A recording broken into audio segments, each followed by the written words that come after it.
The crystal chandeliers cast their golden light across the ballroom of the Riverside Country Club that evening. Robert Mitchell, 72 years old, sat at his usual table near the window, his silver hair neatly combed back, his tuxedo pressed to perfection. He had attended this annual charity dinner for nearly 40 years, always in the same seat, always ordering the French onion soup to start. The waiters moved gracefully between tables, carrying silver trays. The string quartet played softly in the corner. Everything was exactly as it should be. Robert lifted his soup spoon, breathing in the familiar aroma of caramelized onions and melted Gruyere cheese. Then came the voice. "Don't eat that food!" A young boy, no more than 10 years old, burst through the service entrance. His clothes were torn and dirty, layers of mismatched jackets over a threadbare shirt. His dark skin was smudged with dirt, his sneakers held together with duct tape. His hair stuck out in wild directions, and his eyes were wide with urgency. He ran straight toward Robert's table, his small frame moving with desperate speed. "Sir, please, don't eat that food," the boy shouted again, his voice cracking with emotion. The room fell silent. All conversation stopped. Heads turned.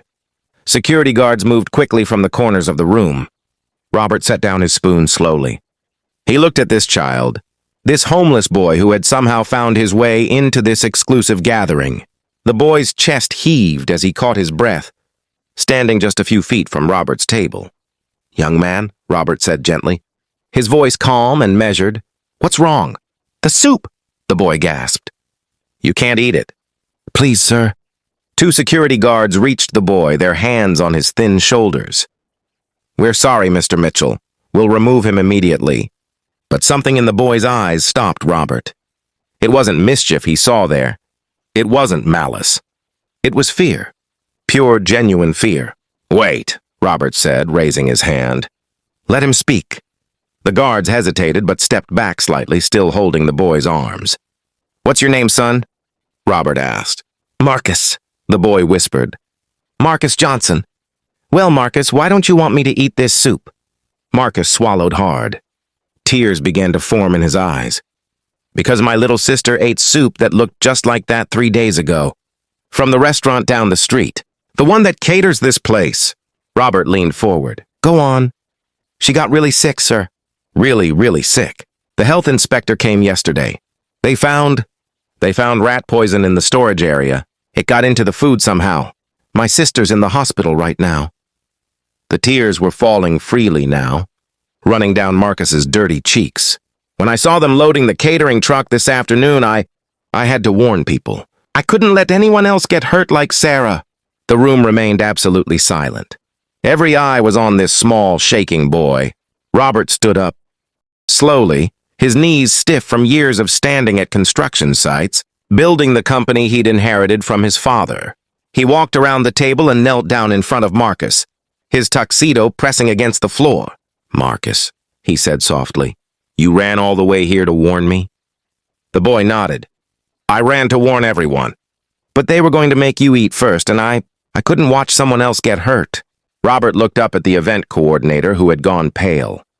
"Call the health department, now. Have them test this food before anyone touches another bite." Then he turned back to Marcus. "These men are going to let you go now. You're not in trouble. You did something very brave." The security guards released Marcus immediately. Robert stood, feeling every one of his 72 years, and placed a gentle hand on Marcus's shoulder. "Tell me about your sister." "Sarah's only 6, Marcus said quietly. "We've been on our own since Mom died last winter. I try to take care of her, but it's hard. She found some soup in a dumpster behind that restaurant. I told her not to eat food from the trash, but she was so hungry, sir. So hungry." Robert's chest tightened. He thought of his own children, grown now with families of their own, living comfortable lives in their comfortable homes. He thought of his grandchildren, who had never known hunger, never known fear like this. "Where is Sarah now?" Robert asked. "County hospital. The nurses are nice, but I don't have money for the bills. I don't know what's going to happen."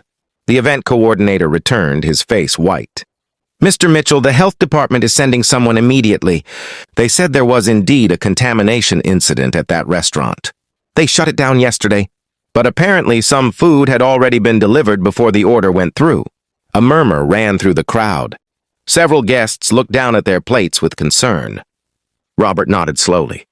Then he looked around the room, at all these people in their expensive clothes, their jewelry, their comfortable lives, his colleagues, his friends. Good people, most of them, but people who had forgotten what it meant to struggle. "Ladies and gentlemen," Robert said, his voice carrying across the silent ballroom. "This young man just saved our lives." He turned back to Marcus. "You must be hungry. Let's get you some food. Real food, safe food." "But sir," Marcus said hesitantly, "I don't belong here." "Tonight you're the guest of honor," Robert replied. He led Marcus to his table and pulled out a chair. The waiters, after a moment of hesitation, brought fresh rolls, clean fruit, cheese, and bottled water. Marcus ate slowly at first, then with growing confidence, while Robert sat beside him. "Tell me more about Sarah," Robert said. "What does she like to do?" "She likes to draw," Marcus said between bites. "She draws pictures of houses. Always houses with big windows and flowers in the yard. She says someday, we'll live in a house like that." Robert felt something crack open inside his chest. Some wall he'd built up over decades of business deals and board meetings. "Marcus, how old are you?" 10, sir. "Almost 11. And you've been taking care of your sister for a year?" Marcus nodded. "I do my best. I find food where I can. I make sure she stays warm at night. I found us a place under the bridge where the rain doesn't come in too much." Robert closed his eyes for a moment. When he opened them, he looked at this boy differently. Not as an intruder, not as a problem to be solved, but as a child who had carried the weight of the world on his small shoulders. "You know what I see when I look at you, Marcus?" Robert said quietly. "What, sir?" "I see the bravest person in this room. You could have stayed hidden. You could have stayed safe. But you ran toward danger to protect strangers. That's courage, son. Real courage." Marcus looked down at his plate. "I just didn't want anyone to feel like Sarah felt. She was hurting so bad, sir. Crying and crying. I never felt so helpless." Robert stood up. He walked to the center of the room, and the crowd quieted once more. "I need to tell you all something," he said, his voice steady but thick with emotion. "I've been coming to this charity dinner for 40 years. Every year we write checks. We feel good about ourselves. We go home to our comfortable beds. But tonight, charity showed me what it really means." He gestured to Marcus. "This young boy has nothing. He lives under a bridge. He's raising his 6-year-old sister alone. He finds food in dumpsters. And yet, when he learned we might be in danger, he ran miles to warn us. He risked being arrested, thrown out, humiliated. He did it anyway." Robert's voice cracked slightly. "He showed me that kindness isn't about having money to give. It's about having a heart willing to give everything, even when you have nothing." The room was absolutely still. "I propose we change what this dinner is about," Robert continued. "Starting tonight, right now. Instead of just writing checks, let's actually see the people who need help. Let's know their names. Let's hear their stories." He looked down at Marcus, who was staring up at him with wide eyes. "Marcus Johnson and his sister Sarah need help. Real, practical help. They need a home. They need safety. They need someone to make sure they never go hungry again." Robert paused, his heart pounding. "My wife passed away 3 years ago. My children are grown. I have a large house with empty bedrooms. If Marcus is willing, if he trusts me, I would be honored to provide that home." Marcus stood up slowly, his chair scraping against the floor. You mean it, sir?" "I mean it with all my heart," Robert said. "And first thing tomorrow morning, we'll go visit Sarah in the hospital. Together." The boy's face crumpled and he began to cry in earnest now. Not quiet tears, but the deep, wrenching sobs of a child who had been holding everything inside for too long. Robert walked to him and pulled him into a hug. This small, dirty boy in his clean, expensive tuxedo, and he didn't care about anything else. The ballroom erupted in applause. Over the following weeks, things changed quickly. Robert hired lawyers to help him navigate the foster system. With no living relatives to contest it, and with Marcus's clear wishes, the path was smoother than expected. Sarah was released from the hospital, her small hand clutching Robert's as they walked to his car. The house filled with life again. Children's voices in the hallway, drawings on the refrigerator, the patter of small feet on the hardwood floors. Robert taught Marcus how to ride a bike in the driveway. He helped Sarah plant flowers in the front yard, just like the ones she'd drawn in her pictures. He attended parent-teacher conferences and learned how to braid Sarah's hair, though his first attempts were, he admitted, quite terrible. Marcus bloomed in school. His teachers reported that he was bright, curious, hard-working. Sarah made friends in her first-grade class. She brought them home to play, and the house rang with laughter. Robert's own children came to visit, bringing his grandchildren. At first, there was hesitation, questions, concerns. But watching their father with Marcus and Sarah, seeing the light return to his eyes, they understood. One evening, 6 months after that fateful dinner, Robert sat in his living room.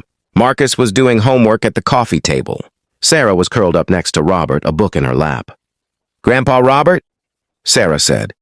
She had started calling him that a few weeks earlier, and every time she did, his heart swelled. "Yes, sweetheart? Are you happy we're here?"